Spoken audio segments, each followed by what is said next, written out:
नमस्ते। आज भारत देश के सबसे बड़े सदन संसद में श्री श्री श्री श्री श्री श्री राहुल गांधी जी ने हिंदुओं के संबंध में बहुत सम्मानजनक टिप्पणियां पढ़ी। आज वो हिंदू फूले नहीं समा रहे होंगे जिन्होंने राहुल गांधी जी को वोट किया। कई तो मुझे लगता है कि सौरमंडल की परिधि को छोड़कर पलायन वेग प्राप्त कर गए होंगे और शायद वो जन्नत के आसपास हों इस तथ्य को सुनने के बाद। सभी हिंदुओं को श्रद्धांजलि प्रस्तुत करता हूं जिन्होंने राहुल गांधी जी की विचारधारा से प्रसन्न होकर उन्हें वोट दिया। आज सदन में श्रीमान राहुल गांधी जी ने कहा कि हर वो व्यक्ति जो कहता है कि मैं हिंदू हूं वो हिंसक है और हिंदू हिंसा का पर्यायवाची है। राहुल गांधी जी कौन कौन हिंसा के पर्यायवाची हैं? स्वामी विवेकानंद सरस्वती, उन्होंने भी तो कहा था गर्व से कहो हम हिंदू हैं। महात्मा गांधी जी, उन्होंने भी तो कहा था मैं हिंदू हूं। सरदार वल्लभ भाई पटेल, उन्होंने भी तो कहा था मैं हिंदू हूं। या आपके परनाना आदरणीय पंडित श्री जवाहरलाल खान को माफ करना जवाहरलाल नेहरू जी, उन्होंने भी तो कहा था कि मैं हिंदू घर में जन्मा हूं, मैं हिंदू हूं। आपके ताऊ जी श्रीमान स्वर्गीय श्रीमान संजय गांधी जी, वो भी तो हिंदू पक्ष के बड़े पक्षधर थे। आपका पूरा परिवार भी तो स्वयं को अरे अरे याद आया, पिछले दिनों आप भी तो कुर्ते के ऊपर जनेऊ डालकर दत्तात्रेय गोत्र के हिंदू ब्राह्मण बन गए थे और हर मंदिर में दंडवत प्रणाम करते घूमते थे। आपकी आदरणीय बहन श्रीमती प्रियंका गांधी वाड्रा, वो भी तो, ओहो, तब भी आपने ऐसी बात कही, सुनकर बहुत आश्चर्य हुआ। लेकिन खैर, आपका ये रूप देखकर आपने शिवजी के चित्र दिखाए, अन्य भी बहुत सारे चित्र आप दिखाना चाहते थे और आपने शिवजी के संबंध में कितने सारे लॉजिक प्रस्तुत किए। मैं तो कहता हूं आज भारत के कथावाचकों के भीतर एक महान तूफान उठा होगा कि असली कथावाचक तो आ जाया। हिंदू धर्म के प्रतीकों को सही सही रूप में, प्रामाणिक रूप में उनकी उत्तम व्याख्या करने वाला असली कथावाचक तो अब आया। धन्य है आप, धन्य है आपकी मां की कोख जिसने इतना बुद्धिमान पुत्र पैदा किया। लेकिन राहुल गांधी जी, क्या आपने कभी अडोल्फ हिटलर के बारे में सुना जिसने 60 लाख यहूदियों को मार डाला? क्या आपने कभी मुसोलिनी के बारे में सुना? अरे आपके तो नाना के घर से है, इटली से ही तो है। इटली से मुसोलिनी के बारे में नहीं सुना आपने कि वो कितने हिंसक थे? क्या आपने उन हिंसक ईसाइयों के बारे में नहीं सुना? क्या आपने अल बगदादी के बारे में नहीं सुना? क्या आपने ओसामा बिन लादेन के बारे में नहीं सुना? क्या आपने इसी देश में आप ही के साथ बहुत कंधे से कंधा मिलाकर चलने वाले बिना मूछ वाले भाइयों के द्वारा नहीं सुना कि 15 मिनट के लिए पुलिस हटा लो, हम 100 करोड़ को कत्ल कर देंगे? क्या आपने नहीं सुना? आश्चर्य है। खैर, आपको तो क्या कहूं, आपको तो मेरा प्रणाम है, आरती मैंने प्रारंभ में ही प्रस्तुत कर दी थी, अब तो साइड हटिए। मैं इन हिंदुओं से बात कर लूं, क्या सोचकर तुम लोगों ने इसके पक्ष में वोट किया? और क्या सोचकर तुम लोगों ने घर से नहीं निकले और इनके विरोध में वोट नहीं किया? क्या चाहते हो तुम? बंगाल में एक हिंदू महिला को किलोमीटरों तक नंगा करके घसीटा गया।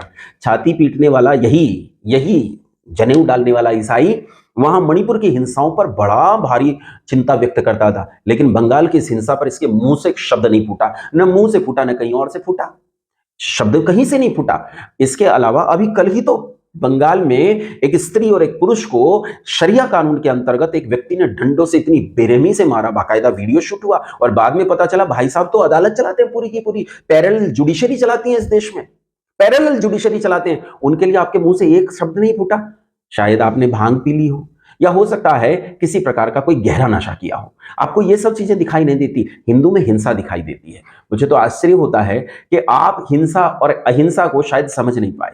मैं एक चीज आपको बड़े सम्मान के साथ कहना चाहता हूं, एक चीज बड़े विनती से आपसे कहना चाहता हूं कि आप अहिंसा की परिभाषा हिंदू धर्मशास्त्रों में जरूर पढ़ें। ऋषि पतंजलि ने योग दर्शन लिखा है और योग दर्शन में अहिंसा की परिभाषा देते हुए वो कहते हैं अहिंसा प्रतिष्ठायाम तत्सन्निधौ वैर त्यागः। वैर के त्यागने का नाम अहिंसा है। आप तो अभी नरेंद्र मोदी जी से वैर नहीं त्याग पाए, अभी हिंदुओं से वैर नहीं त्याग पाए। हिंदुओं के प्रति आपके मन में जो आज विष निकला है उसे देखकर आश्चर्य होता है। अभी तो आप वैर नहीं त्याग पाए आदित्यनाथ योगी जी के प्रति, अभी तो आप वैर नहीं त्याग पाए मेरे प्रति, अभी आप वैर नहीं त्याग पाए हिंदुओं की मान्यताओं के प्रति। आपको तो उनकी मान्यताओं पर आश्चर्य होता है। आप एक पादरी की बगल में बैठकर, एक पास्टर की बगल में बैठकर अनर्गल मिथ्या वार्तालाप सुनते हैं, वो हिंदुओं को गाली देता है, आप चुपचाप सुनते हैं। हिंदुओं के देवी देवताओं को गाली देता है और आप चुपचाप सुनते हैं। वहां आपको हिंसा नजर नहीं आती, आपको समूचा हिंदू समाज हिंसक नजर आता है। अटल बिहारी वाजपेयी जी की 4 पंक्तियों के साथ प्रयास करना चाहता हूं कि आपको कुछ बता सकूं। अटल बिहारी वाजपेयी जी कहते हैं, होकर स्वतंत्र मैंने कब चाहा है, कर लूं जग को गुलाम, मैंने तो सदा सिखाया करना अपने मन को गुलाम। गोपाल राम के नामों पर कब मैंने अत्याचार किए, कब दुनिया को हिंदू करने घर घर में नरसंहार किए, कब बतलाएं काबुल में जाकर कितनी मस्जिद तोड़ी, भूभाग नहीं शत शत मानव के हृदय जीतने का निश्चय, हिंदू तन मन हिंदू जीवन रग रग हिंदू मेरा परिचय। मैं एक बिंदु परिपूर्ण सिंधु है यह मेरा हिंदू समाज, मेरा इसका संबंध अमर में व्यक्ति और यह है समाज, इससे मैंने पाया तन मन इससे मैंने पाया जीवन, मेरा तो बस कर्तव्य यही कर दूं सब कुछ इसके अर्पण। मैं तो समाज की थाती हूं, मैं तो समाज का हूं सेवक, मैं तो समष्टि के लिए व्यष्टि का कर सकता बलिदान अभय, हिंदू तन मन हिंदू जीवन रग रग हिंदू मेरा परिचय, हिंदू तन मन हिंदू जीवन रग रग हिंदू मेरा परिचय। ये राहुल गांधी जी को एक और रखिए। आइए थोड़ी सी चर्चा अपने हिंदू मित्रों से कर लेते हैं। अगर तुम में रत्ती भर भी गैरत बाकी है, स्वाभिमान बाकी है, तो ये अथवा इसके सारे अनुचर, इसके पीछे चलने वाले सारे कुत्ते बिल्ली, इन्हें किसी हिंदुओं के धार्मिक सामाजिक संस्थान में घुसने की अनुमति नहीं होनी चाहिए। अभी इलेक्शन आएगा, ये राम नामी चादर ओढ़कर हर मंदिर में दंडवत प्रणाम करता मिलेगा। इसे किसी मंदिर या मंदिर के परिसर के आसपास भी फटकने मत देना। अगर तुम्हारे भीतर गैरत है, अगर तुम्हारे भीतर महाराणा प्रताप का रक्त है, शिवाजी महाराज का रक्त है, राम और कृष्ण की संतान हो, तो इसे किसी मंदिर के परिसर के पास भी मत फटकने देना। और मैं कहना चाहता हूं, अजीत भारती जी पर इन्होंने एक मुकदमा ठोका। ये तो अजीत भारती जी सिद्ध करेंगे कोर्ट में कि जो उन्होंने कहा कि वो तथ्य था, लेकिन इन्होंने ये कहकर मुकदमा दर्ज किया कि वो तथ्य नहीं था। तो मैं कहता हूं इसमें कितना तथ्य है। इस देश के हर प्रदेश से हजारों मुकदमे राहुल गांधी पर दर्ज होने चाहिए। अगर तुम्हारे भीतर गैरत है, मैं तो करूंगा, लेकिन आपको निश्चित रूप से इस पर ये मुकदमे दर्ज करने चाहिए। ये हर प्रदेश से इस पर दर्ज होने चाहिए। तब इसे पता चलना चाहिए कि वास्तव में हिंदू कितना हिंसक है। इसे इतना भी तो पता चलना चाहिए। अरे बंधु, जानो के हिंदू किसे कहते हैं। हालेलुया करने से हिंदू धर्म को नहीं समझ पाओगे। धन्यवाद, प्रणाम।